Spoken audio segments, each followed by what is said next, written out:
Ora o que vamos facer nesta saída é enseñar aos rapaces todo o material específico de esquí de travesía, ascenso, descenso e, sobre todo, para min o máis importante, como circular co esquí de travesía de forma segura, porque ao final o esquí de travesía é o que máis me dá coñecemento do terreno, da neve, do estado, tema de avalanchas, temas de peligros obxectivos e demais.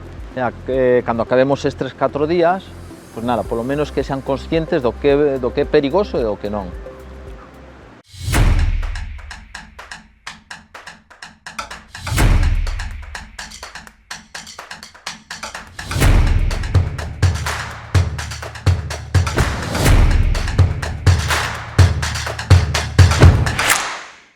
Este primeiro día o que vamos facer eso, desde empezar de cero, poñer peles, quitar peles, búsqueda con arba, cando cae unha luz, non? E nos colle como facer para desenterralo o antes posible e que salga con vida. E xa mañán e pasado, pois intentaremos facer algún pico, intentando facer algunha arista cos esquís á espalda.